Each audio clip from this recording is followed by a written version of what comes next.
Өте дәмді, ең күшті шығатын Наполеон жасағыңыз келсе, дәл осы Наполеон тортының рецептісі сіз үшін өте дәмді және қатпарлы, дәл осылай болып шығады. Міндетті түрде видеоның соңына дейін қарап, менімен бірге жасаңыздар.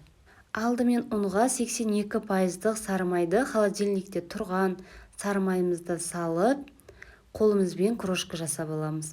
Барлығы бір келкі болғанша жақсылап крошка жасап шығамыз.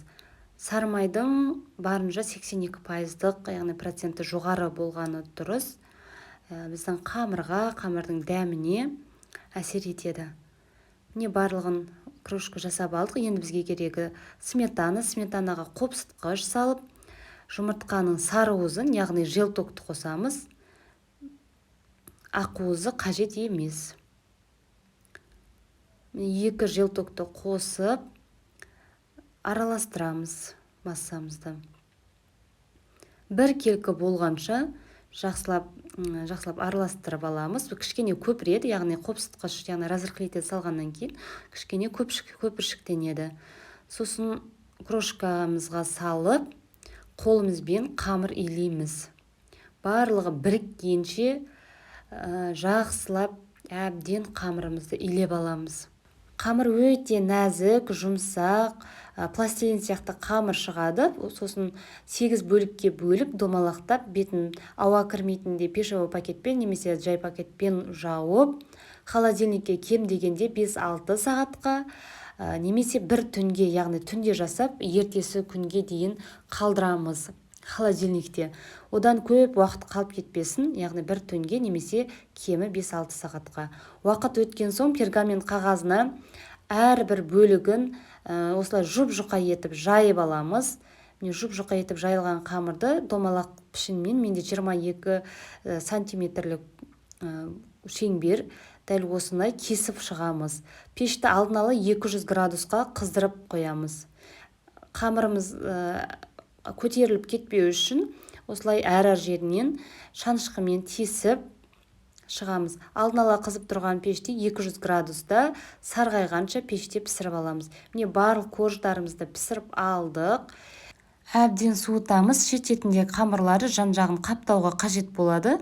Ал енді кремін дайындаймыз. Крем бізде өте салқын, сливки болуы керек. Сливкимен жұмыс жасау жайлы білетін шығарсыздар көбіңіз. 33-35% салқын сливкиге қоюлатылған сүт, осы 3 желания немесе айналайындікі жақсы. Мен екеуін бірден салып миксерледім.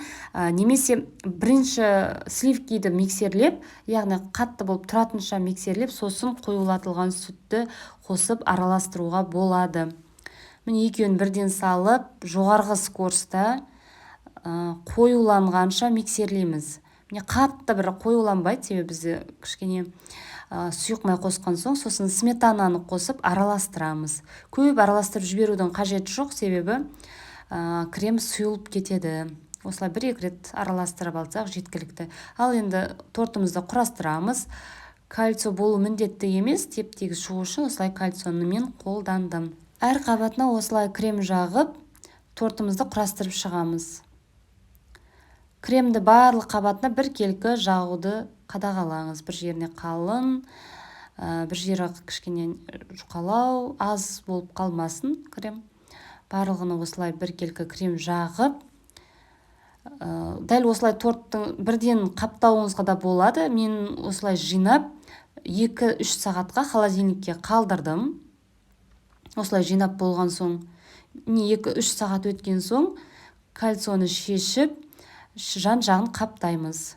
Қолымызбен осылай майдалап алсақ жеткілікті, қатты майдалап жібермейміз. Медовый сияқты болып қалады. Тортты шешіп, егер крем қалған болса, немесе жан-жағындағы креммен осылай жан-жағын кремдерін тегістеп шығамыз да, біздің крошкамызбен қаптап аламыз тортты. Торт қапталған соң, дайын күйінде бір күнге, яғни қалдырып қысаңыздар жеткілікті, бір 10 сағат шамасында. Кем дегенде 5-6 сағатқа қалдырылуы керек. Біздің тортымыз дайын. Сіздерге ұнайды деген сенімдемін. Өте дәмді, корждарды, араларды керемет болып шығады. міне ішкі бөлігінде көрсетейін. Көріп тұрғандарыңыздай дәл видеодағыдай толық рецептпен жасасаңыздар дәл осындай шығады. Кейінгі видеоларда кездескенше сау болыңыздар. Төменге ұнаса пікір қалдырып лайк басып кетуді ұмытпаңыздар. Сіздермен болған Умида.